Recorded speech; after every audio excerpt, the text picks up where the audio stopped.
Days of football. All right.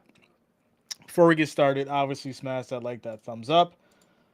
Uh, a lot to go over, a lot to discuss as far as these Browns, and we're gonna enjoy this one. I wasn't really gonna make too many jokes as far as Deshaun, but I just couldn't help myself. I've seen this, and I had to share it with you guys as well. I have no problem with Deshaun Watson. I do have one suggestion. My only suggestion is, ain't no problem with getting massage. It's just you have got to stop turning over. Just stay face down, dog. Just stay face down. Just all be good. Listen, it's really, I'll tell you this, it's really unfortunate for a couple of reasons. When you have someone in his kind of situation, one of the biggest problems is really understanding as far as, the opportunities that are presented to you, that are presented in front of you. You're a star quarterback for the Texans at the time. You've got the world in the palm of your hand, right? Right. So, what kind of decisions are you going to make when you have that? Well, you go get massages, and you kind of get too many massages. But hey, I wouldn't have done that. But that's just me. Other people in the league have made their own mistakes. They've done their own thing, and I guess in a sense, is who are we to judge? We can only live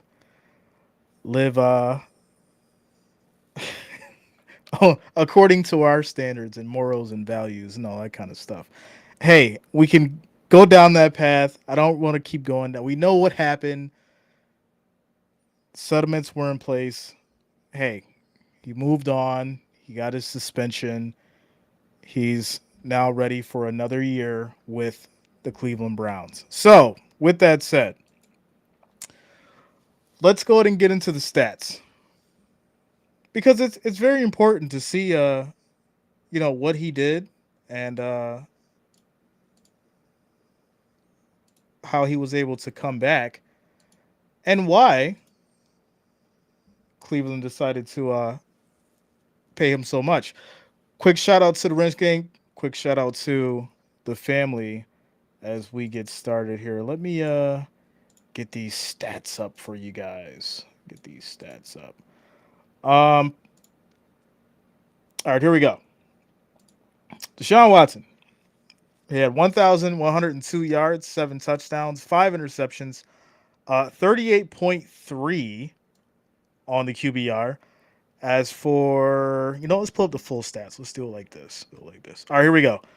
Uh, he played 6 games, had 99 completions, 170 on the attempts, 58.2% on the completion percentage, 1,102 yards. He averaged 6.5, 7 touchdowns, 5 interceptions. His long was 46, sacked 20 times, 38.3 on the QBR. So, obviously we can't really, I mean, we can, right? We can gauge these 6 games because in 2017 he played for 7. He had 126 completions on 204 attempts, 1,699 yards, averaged 8.3, 19 touchdowns, 8 interceptions. His long was 72. He had one less sack, and an 83.7 for a QBR.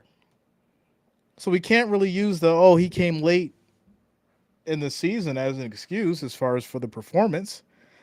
But this is another individual who got paid millions upon millions of dollars to give this level of productivity. Now, the question is, were the Browns ready for this, or were the Browns expecting this kind of, I want to say, performance and production?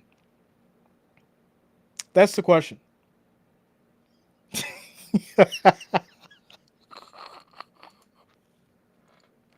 Shout out to Timo, says LMAO, are we really going to do a Browns season prediction video? This is going to be rich.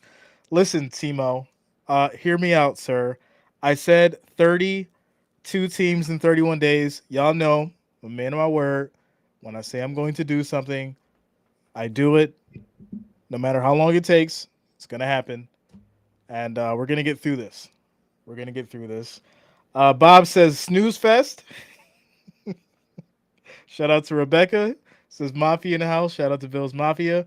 Hey, listen, we 32 teams in 31 days means just that. All right? We got to get through all 32 teams, and the Cleveland Browns just so happens to be one of them. So, I'm going to go ahead and keep this going as best I can. All right. Obviously, the 2022 season proved to be a challenging journey for the Cleveland Browns as they faced setbacks and obstacles that tested their resilience. The team encountered several tough losses throughout the year, grappling with injuries to key players, obviously missing out on Mr. Deshaun Watson while facing those formidable opponents. In week 2, the Browns suffered a close defeat against the Houston Texans, a game that could have gone either way. But hey, listen, obviously I'm not going to go through each week, but hear me out, ladies and gentlemen. There is a ton of games that the Browns could have won, which is absolutely ridiculous to think about because I don't think there was many people who were actually talking about this. But I'm going to bring it up. Let me just actually get to the schedule here, pull up last year, and you guys will see what I'm saying. All right. Now, as we get into the schedule from last year, look how close these games were. I mean, they lost to the Panthers by 2. They lost to the Jets by 1. Lost to Pittsburgh 29-17. Lost to the I'm sorry, they won against the Panthers. Lost against the Jets. Won against Pittsburgh. Lost against the Falcons by 3. Lost against the Chargers by 2. Lost to the Patriots 38-15. Lost to Baltimore by 3. So if you just look at a lot of these games, it was in their hands. They just didn't take advantage of what they had. Now, is Brissett the starting quarterback that you probably want for your team? No. He was a good backup, right? They needed to use him until Deshaun Watson was ready. Would he have won these games? We don't know. But I'll tell you this. I don't think Brissett is a better quarterback than Deshaun. So if Deshaun would have had a full season, then yes, I do think that Cleveland may have potentially make the playoffs. Now, would they have done anything past that point? Hell no. But I'm going to say potentially they would have made it to the playoffs. Continuing on past the bye week, obviously had that loss to Miami, 39-17, had the loss to the Bills, 31-23. Beat Tampa Bay, 23-17 in overtime. And then Watson came back. Obviously, he had to play his home team or his original team, beat them 27-14. Lost to the Bengals 23-10. Beat Baltimore 13-3. Lost against New Orleans 17-10. Once again, a close game. All they needed was a touchdown to tie it up. Won against the Commanders 24-10, and then lost against Pittsburgh 28-14. And as you can see here, Watson really didn't do much as far as with passing. 131 yards, 161 yards, 135 yards, 169 yards. You guys are going to, hear a lot from me as far as chemistry. Chemistry is the biggest thing that anybody could have or any team could have when it comes to being out on the field, right? It's not just about having talent. It's not just about having the ability to put the ball in the air, right? Your offensive line needs to be in coordination with your quarterback. Your running back needs to understand how to block in certain plays. Like your fullback needs to work. There's all kinds of stuff. The defense has to come together. But if you don't have that chemistry, which Deshaun Watson did not, right? It was his first year with the Cleveland Browns.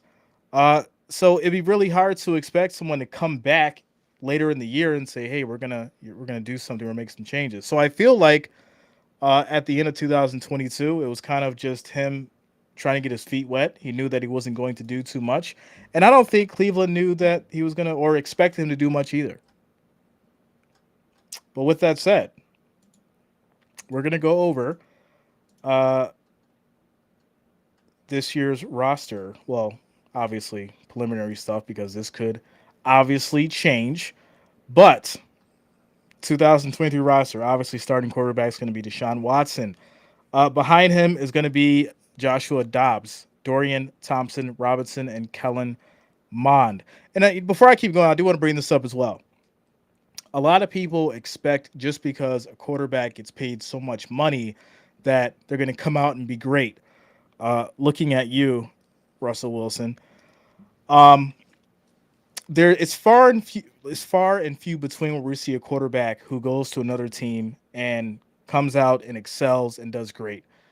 Obviously, not everybody can be Tom Brady, but even Tom Brady didn't start fresh with a full new team. He had a couple of his old teammates come to Tampa Bay and obviously take care of business. Now, you have the same kind of situation going on with Aaron Rodgers. In fact, I would even call uh, the New York Jets the New York Packers at this point because there's so many old Packers players over there, in which Aaron Rodgers made that happen. So, continuing on though, you guys get the point. At running back, Nick Chubb, who was powerful last year, he had a great year. I think he was underutilized, but hey, Nick Chubb. He's going to start Jerome Ford as at the second, Demetric Felton third, and then John Kelly Jr. Will offer some versatility and depth as well. As far as your wide receivers, Amari Cooper, Elijah Moore, Donovan Peoples-Jones. They're going to have a great combination of route running speed and playmaking ability, followed by Cedric Tillman, Marquise Goodwin, and Anthony Schwartz. As far as your tight end, David Njoku. Behind him is going to be Jordan Atkins, Harrison Bryant. And then on your offensive line, you have left tackle Jedrick Wills Jr. Left guard is going to be Joel Bitonio. Center is going to be Ethan Pochich.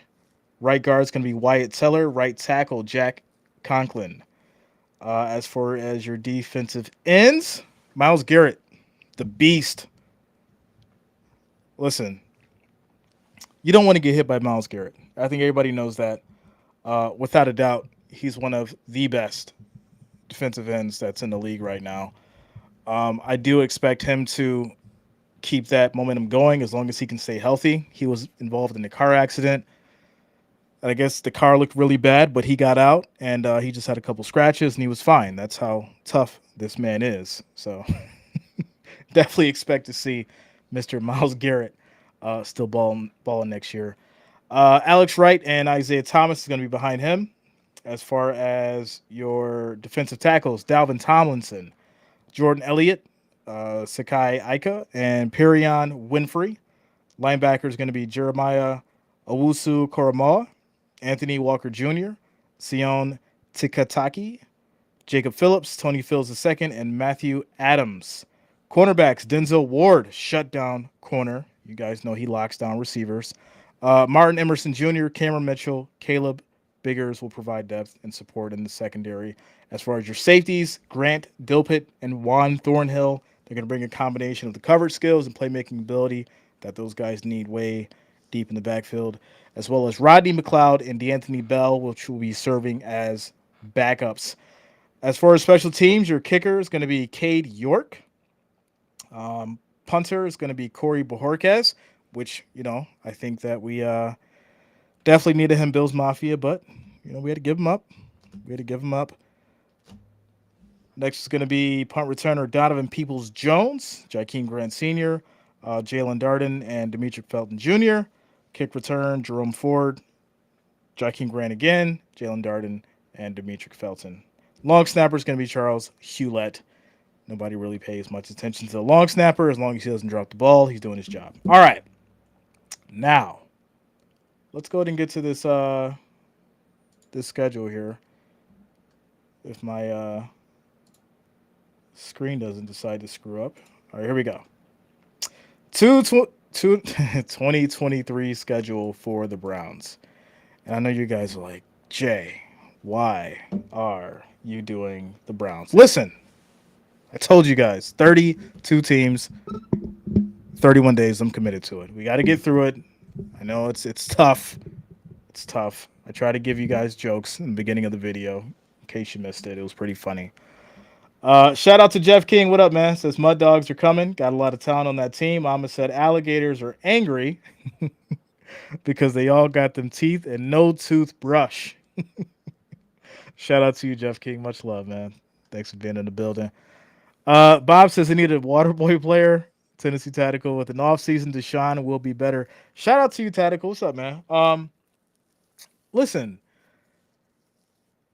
you have a few quarterbacks in the league that are playing for their job, and then you have a few quarterbacks in the league that are coming back and saying, "Hey, I want to make a statement."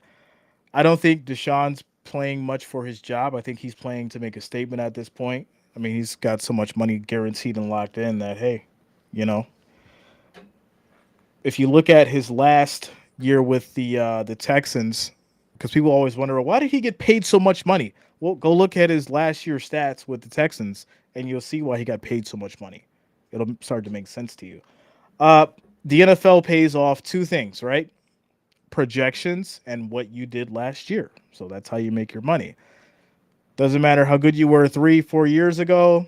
That last year is normally what gets you paid the most money. And he had a phenomenal last year with the Texans, even though they had a terrible record, which is interesting. But hey, I digress. Moving on.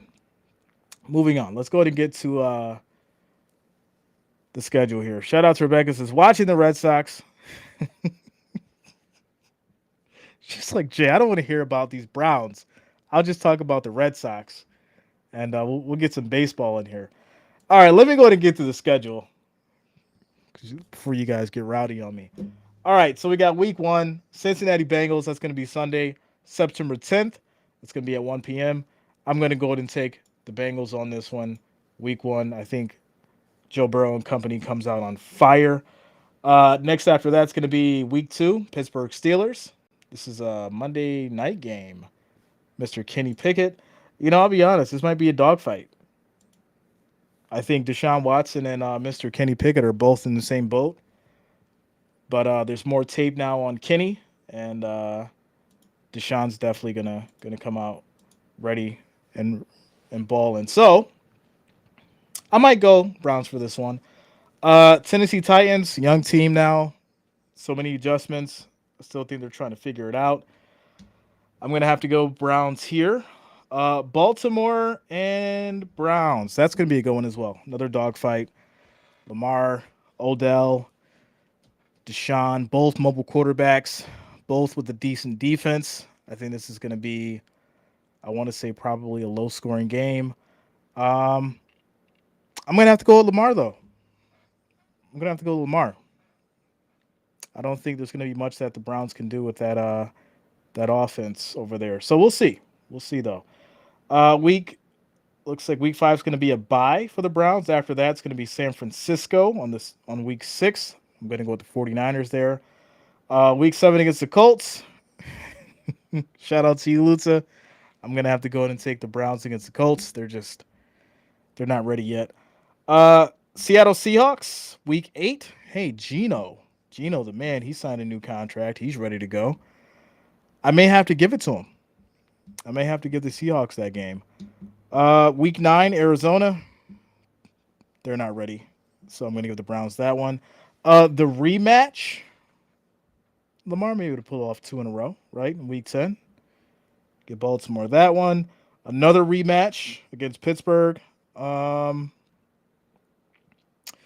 It's going to be difficult to say. Like I said, I once we start getting into anything past week 10 in regards to the matchups and the rematches, it comes down to whether or not we're looking at the tape from those previous games, right? What do we understand from what happened?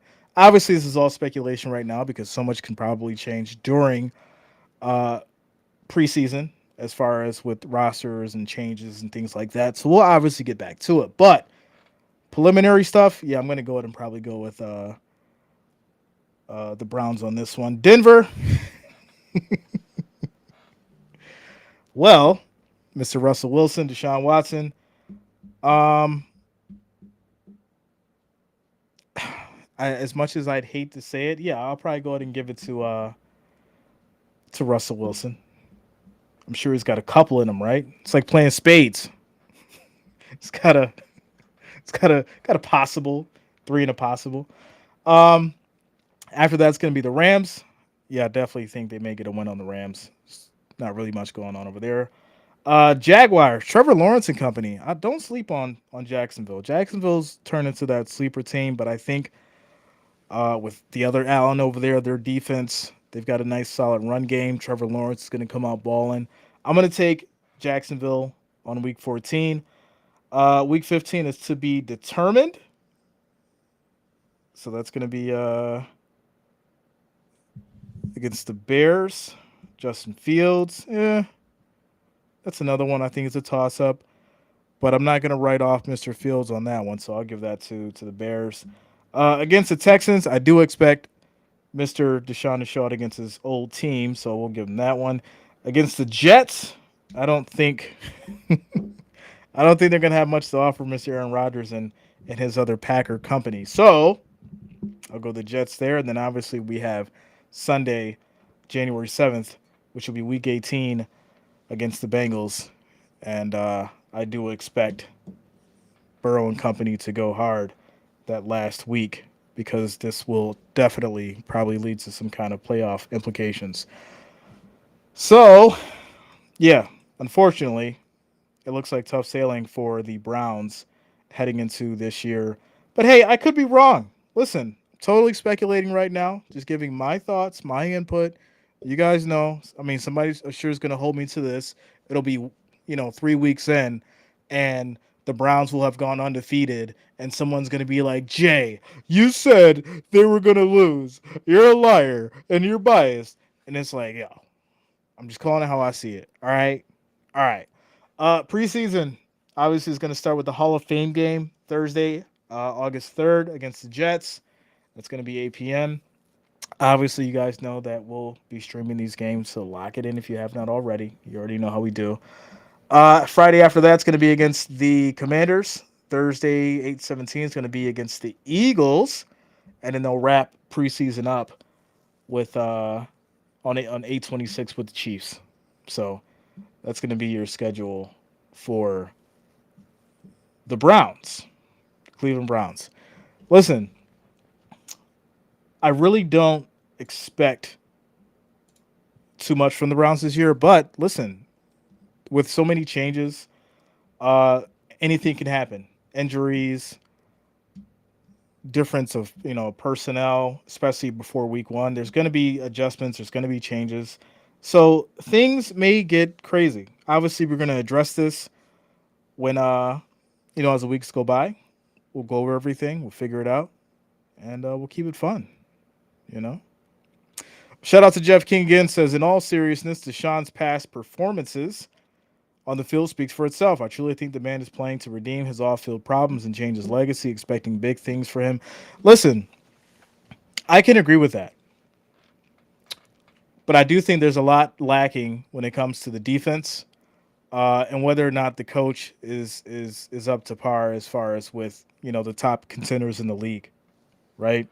Once again, you can have great talent in your quarterback, but if the pieces just aren't falling, you already know. You know how that goes. Um, I will say this: if they're able to figure out a way to get past Cincinnati, to get past Baltimore, 49ers, they really don't have that difficult of a schedule. They really don't. It could be a winning season for them if Deshaun and company can figure out a way uh, to show up and take some of these games that may surprise people. So, shout out to Bob. Has there ever been a Browns fan in the chat? I'm very sure we've streamed multiple, uh, multiple Browns games, and we've had we've had thousands of Browns fans through here. It's just it's July. Everyone's outside having a good time. But I wanted to get you guys ready for preseason because you know how we do. You guys were begging Jay for football. I show up with football, and now you're complaining about me covering the Browns tonight. You see how that works? You see that? Jay, we need football. And I'm like, here's football. And you're like, no, not that football. We don't want the Browns. We want our team. Shout out to you guys, though. Tomorrow, obviously, is going to be day number 6. Who do we got for tomorrow? See what's going on here. Who do we have tomorrow? Obviously, it's in alphabetical order. So it's going to be the Buccaneers. Yeah, July 6th, Buccaneers. Um, yeah, we've got, I mean, obviously, we've got a ton more teams to cover, but yeah, tomorrow's going to be Buccaneers. After that, Cardinals. I'll be honest with you, I'm dreading that stream just because there's so many issues with the Cardinals, so many problems, and overall, just so much to talk about there, and it's kind of aggravating because a lot of people, we have a bunch of Cardinals fans on the channel, and they're gonna get mad because I'm gonna beat them up, and but hey, I got to give it to you real, that's what I do. That's what I do. Shout out to Rebecca says I'll be the color commentator. Is that uniform chocolate brown or? Oh, yo, that is hilarious. Shout out to you, Jacob. What up, bro? What's going on with you, man?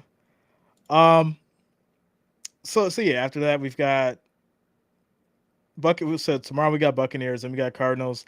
Then the Chargers. So it starts to get good. All right, July 8th we got the Chargers. July 9th we got the Chiefs. July 10th we've got Lutz's Colts. Then we got the Commanders, Cowboys. So it's gonna get good. It's gonna get good. We're gonna get through these teams that people have a hard time talking about. Um, but yeah, we'll get through them. Shout out to Jacob says Jay, I might be going to the Browns Steelers week 2. Shout out to you, man. If you go, make sure you shout out Jay. Tell him to come subscribe to the channel, yo. Elvis says, "What's your take on Diggs being a crybaby like he was in Minnesota?" Listen, you know what? Let's do it. Let's talk about it. We'll get off the Browns. All right, Mister Diggs. Listen, there was actually, you know what? Let me see if I can find the video. But there was a video in regards to Allen saying that everything was blown out of proportion. Now, obviously, him saying that is kind of a cop out, right? For a couple reasons. It's his boy, right? And he kind of wants to make sure that uh, everything is cool on the up and up. Um, with the team, he wants to keep the team morale good. He wants to basically make sure that everything's on a court. But hey, I'll find this video here for you, and we'll check it out. Let me get this pulled up here. All right, here we go. Stuff going on. Can you talk about your relationship with him? Yeah, I love him. That's my guy. Like, what? The media has blown this so far out of proportion, right? Like, we are in rookie or mini camp. Mm-hmm. We're not playing a game for 4 months. He doesn't show up one day. He's still there. Coach asked him to go home. We were in talks and discussions of trying to resolve some things, and it wasn't anything major. And media just blew it up. And they're still talking about it. It's just like, let it go. Let it go. There's no reason to continue talking about it. So obviously, I mean, there is a reason to talk about it, Alan. I mean, let's keep it real here. When you have the kind of situations that Diggs has had over the seasons, him, basically being very vocal about how he feels, or his body language, and then the issues that happen in the locker room because of how he's acting. Yes, everybody's going to talk about it. Everyone's going to have something to say. So at the end of the day, Alan, you can't just be like, oh, it was blown out of proportion, because in a sense, I get why he's saying that, but there's a reason for it. And it's not just because people are, just as you said, blowing out of proportion or going overboard with it. It's because of how he's been acting. Everybody knows that Diggs is a diva, and at the end of the day, when you look at you know him as a player and what he's looking to achieve, he wants to be great. Should he act the way that he does in regards to being great? Probably not. He could probably change a couple things, but it doesn't negate the fact that he's a diva at times. But we'll keep it going. We'll keep it going. He was on the field with us the next day. Um, we're it was not a big deal. Yeah, I feel like every day I get on the Bird app, somebody's trying to find one little sentence or a couple words they might have heard from somebody to where whether he's It's always like, oh, it wasn't this, but may have been this, and someone else coming to know it wasn't that, it was this, and everybody's got their opinion, which due to social media now is broadcasted everywhere. yeah. And I see this guy on Twitter. He's talking about how he was an Shout out to all-pro you, one Angel. time, and he would have made all these plays. Will come. Oh, that was it. You. Anyways, Brother, you just Did I say anything about us? I did like Devontae? your tweet last night. It was trash day is upon us. Yeah. All right, so now there's, but yeah, like you said, he basically broke it down because number one, he's trying to keep the peace. Obviously, it's his boy. He's got to big him up. He's got to make him look good, and that's just the reality of it. But yeah, at the same time, just pay attention throughout the season. If there's 2 or 3 games where you see, Stephon Diggs really don't get too much of a burn, or he's not, getting too many of the passes or too many touches, you'll start seeing some of his antics and his body language when he walks off the field, all that kind of stuff. You'll start seeing it. Now, obviously, if he's having a great year, then you don't really see it. You get the point. Uh, Shout out to Mark Lewis. What's up, man? Says Jay, you gonna let them dog my Browns? Mad ups for the rundown on Cleveland, and we're going to do big things this season. Hey, listen, I want to see Deshaun do great things. I really do. You know, Obviously, I got to call like I see it, right? Because if I didn't, then I would just, you know, I wouldn't. I just couldn't do it. It wouldn't make sense. But at the end of the day, is is Deshaun going to step up and be worth the money that he's being paid? I think so. There's a lot of other things that go into a team being great, other than just the quarterback. But we'll see. We'll see, man.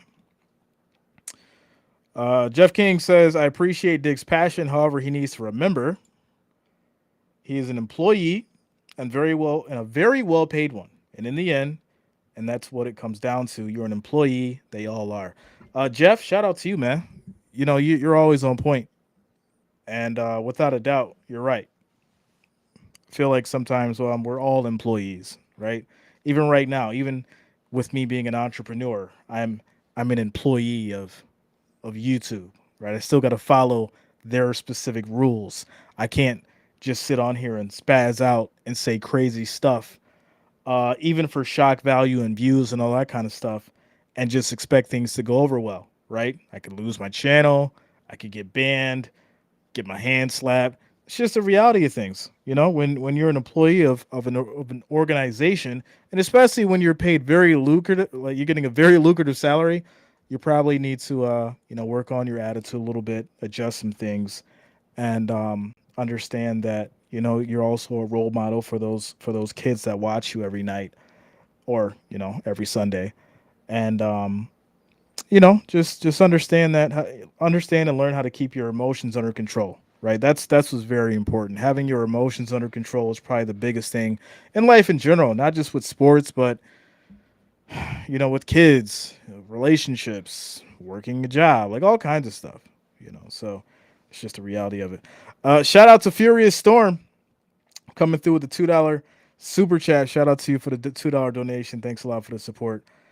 So keep this. Good to see you again. Good to see you too, man. Glad to have you back on the channel.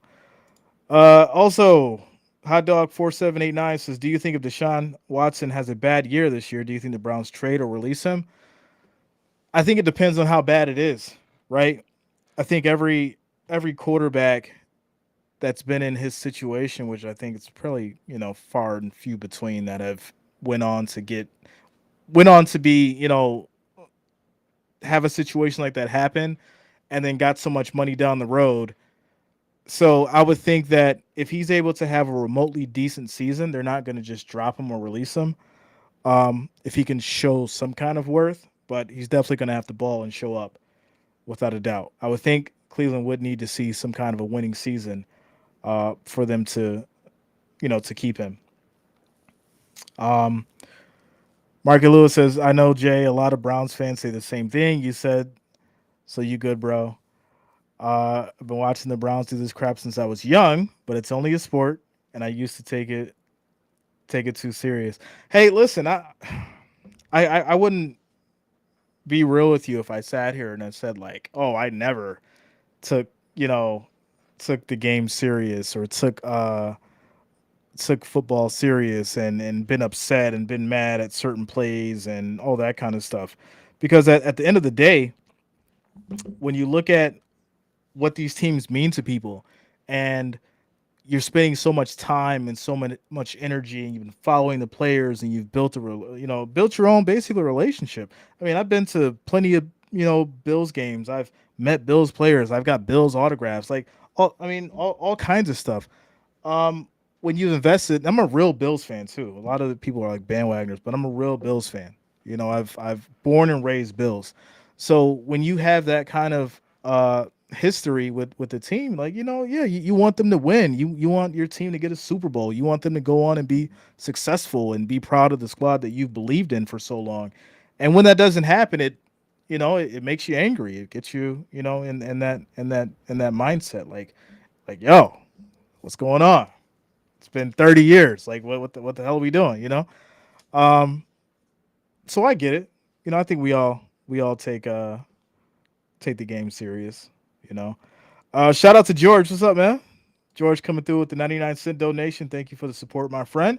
It's a smiling face with sunglasses. Shout out to you, George. Thank you for the support and being here. Shout out to the Wrench Gang. Shout out to the family, all you guys, for rocking with us tonight. Yeah, so I said tomorrow obviously is going to be the Buccaneers, which is going to be an interesting one as well. Baker Mayfield, Kyle Trask. I do feel like Baker's the new Johnny Manziel for some reason. He just hasn't been able to figure it out. Um, but he's lasted in the league, right? Somebody's gonna be, don't talk about Baker Mayfield like that. Listen, y'all know uh, how Baker Mayfield is. He's turned into a journeyman. All right. I'm just waiting for him to finish off Arizona. Get Kyler up out of there and put in Baker Mayfield. He'll make a change. He'll make a change.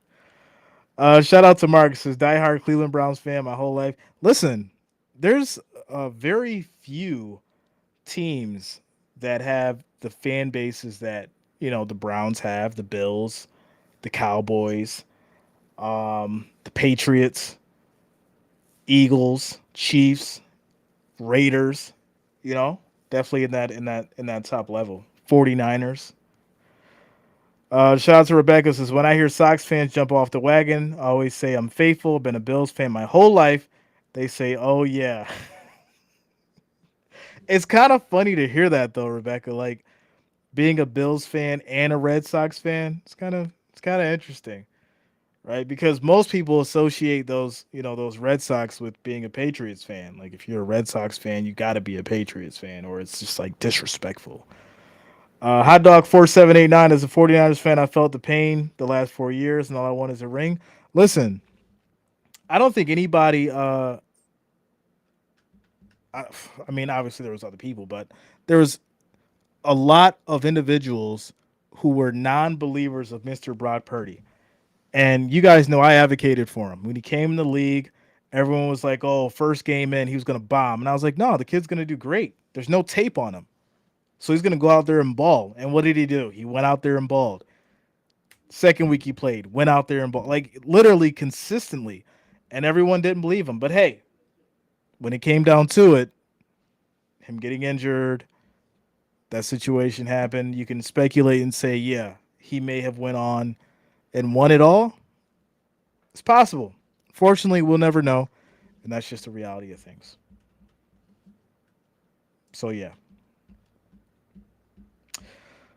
But all right, ladies and gentlemen, that is it for tonight. That is day 5 of 31 days of football. Tomorrow, obviously, is going to be your Buccaneers. Hopefully, you guys are a little bit more excited about them. But Tom Brady's gone, so I don't know how excited everyone's going to be about the Buccaneers. But we'll see. We'll address as far as what's going on with the quarterback situation. We'll obviously go through the receivers. I don't think that the Buccaneers are truly dead in the water. I just think there definitely needs to be some offensive changes made.